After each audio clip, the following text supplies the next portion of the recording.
Welcome to the Nourish Child Podcast, a show about childhood nutrition, feeding kids, and dealing with the ups and downs of growing a healthy child. Here's your host, registered dietitian and childhood nutrition expert, Jill Castle. Hey friends, I'm Jill Castle, a pediatric dietitian, mom to 4 kids, and host of this podcast. I started this podcast in 2016 as a way to help families and healthcare professionals learn more about nutrition and feeding kids. My goal has always been to make nourishing your families easier through breaking down science into understandable concepts you can put into practice right away, and shedding light on and improving the emotional well-being of kids through feeding and food. You can always go deeper on my website, thenourishchild.com, where I have resources for children ages birth through teen. I'm always so grateful you're here, and I hope you enjoy the show.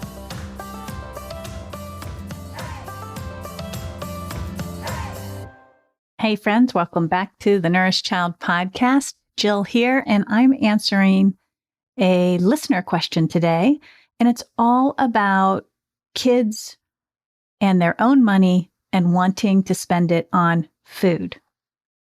So here we go. Dear Jill, my kids are getting old enough to earn and spend their quote unquote own money. They're 9, 12, and 14. We have more than enough treats at home.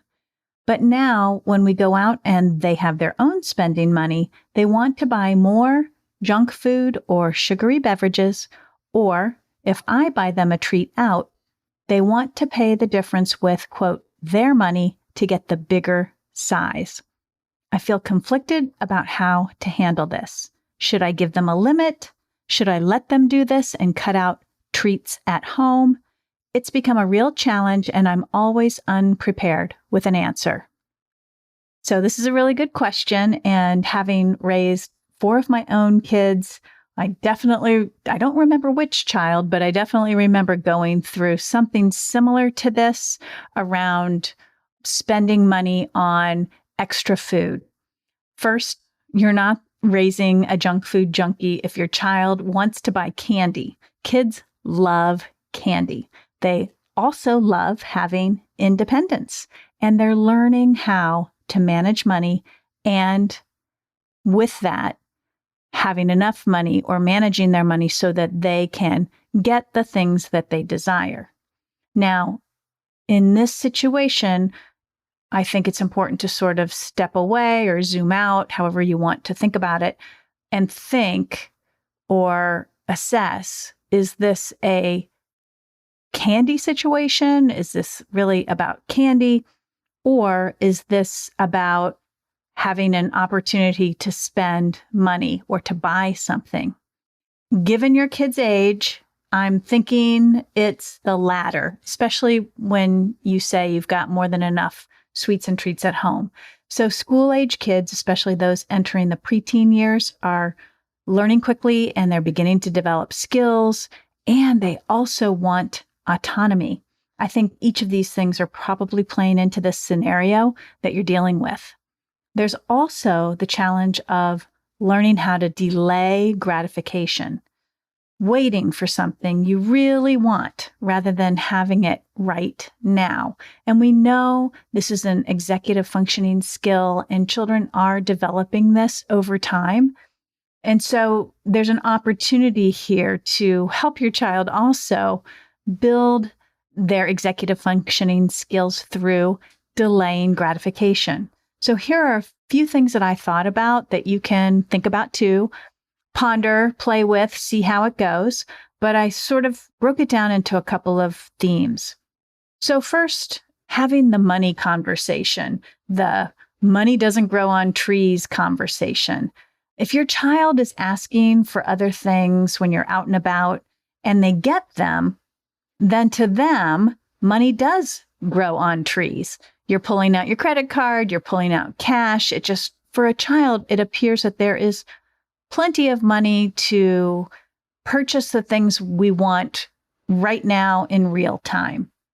But if you think about your child's own money, maybe it's gifted to them, or they earn it through chores, or they have an allowance that just is given to them.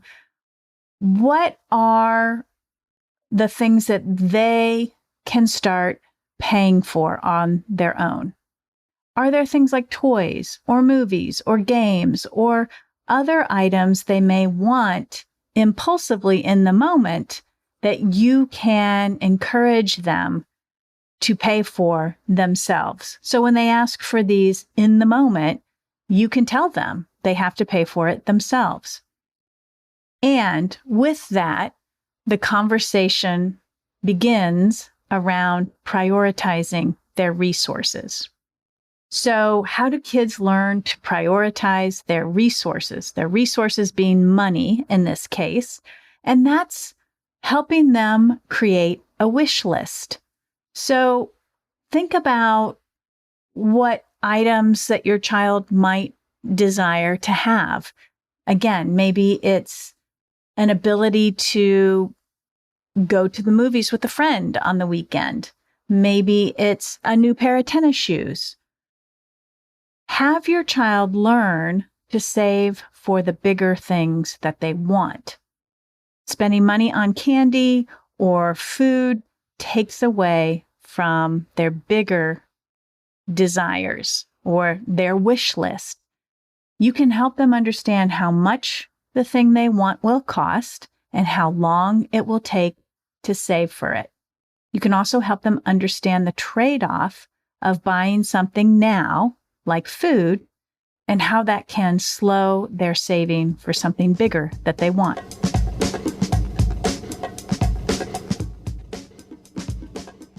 Kids change a lot. Their nutrition needs, eating habits, and food preferences do too. So much so, it can be hard to keep up. The Nourished Child, a website designed for parents who want more nutrition education, helps parents like you get crystal clear on raising good eaters.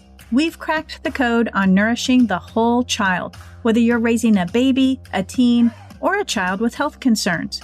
Our nutrition school and parent education programs help you get the inside scoop on food and nutrients, positive food parenting, and building self-motivated, autonomous kids who are good eaters. Visit thenourishedchild.com today.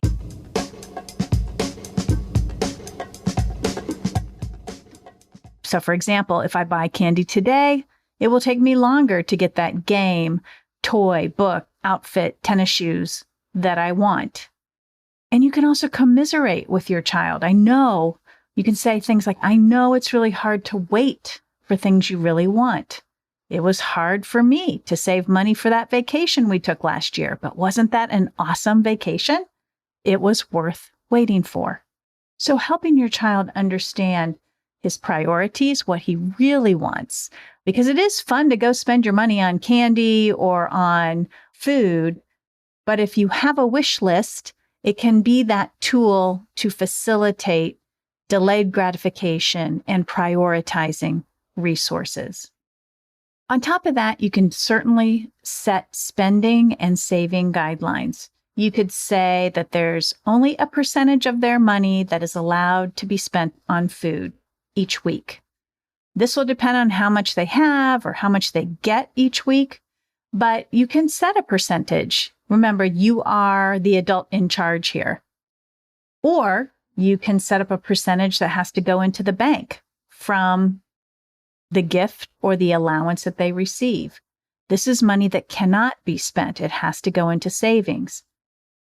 Or you could set an amount they are allowed to spend on food or a number of food items that they can purchase each week with their money. All of these are like setting limits or saving guidelines.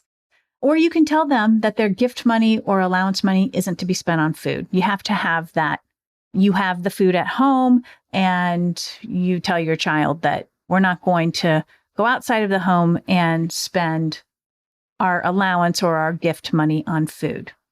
I know there's several suggestions here. You'll have to decide which might work for your family because every family is different and a lot of it depends on what you've already set up over time. So sort of look at your situation and think about what you could do that might be effective. Is it a percentage of money that's allowed to be spent on food? Is it a percentage of money that has to go into the bank that cannot be spent? Or is it a number of food items each week they can purchase with money, or a certain amount of money that they can use? There's a lot of options here. Do what feels right to you. The other thing that came up for me when I was thinking about this question was, are the treats at home satisfying their needs? If there are plenty of sweets and treats at home, are there times when your children can sit and enjoy them without limits or hovering, without warnings or other negative comments? Kids need to have the ability to enjoy sweets without restriction, or else they can become fixated on them. Get their feedback on what is at home. Maybe you have sweets and treats, but they aren't the ones your kids really want. And put some predictability and structure around them so they can become part of the overall eating pattern. So predictability means, when can your kids count on having sweets and treats? If it's always a big question mark or it's a last-minute decision, some kids will feel that this is not predictable enough, and they may feel insecure about sweets and treats. All of this can help minimize the novelty of sweets and treats. It can help normalize them and lessen the focus.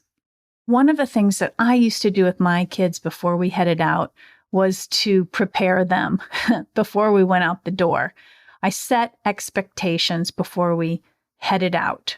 Remember, again, you're the adult in charge. You can say things like, we're having lunch before we leave, so we aren't buying food on this trip.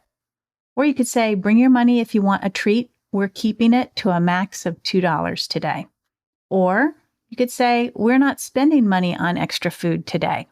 Just letting your child know what to expect before you even head out can sort of ease some of this conflict that can come up in the moment. And then lastly, I think it's important for kids to experience natural consequences. So that's where this recommendation is coming from. But I would say occasionally let them spend foolishly and learn. Let them spend too much money on extra treats and then find that they don't have enough money to buy the thing they really wanted to, the thing that was on their wish list. This is all part of the learning process. When they want something but don't have the money for it, you can loop back to their earlier decision to spend their money on food. Yeah, it stinks, but that's how kids learn from their decisions. And this is building their autonomy at its best, letting them experience the natural consequences of being impulsive, spending their money, and then getting invited to go to the movies and not having enough money to be able to go. That's a powerful lesson that kids can learn. Okay, folks, I hope this was helpful. I love answering your questions. I have a new feature here on The Nourished Child. It's through a website called SpeakPipe. You can go to www.speakpipe.com/The Nourished Child Podcast. You can ask your questions through a microphone on your computer, and I will receive it, and I'll be able to answer your questions here on the podcast. I hope you take advantage of it. In the meantime, have a great week, and remember, give that child in your life a loving squeeze today. Bye for now.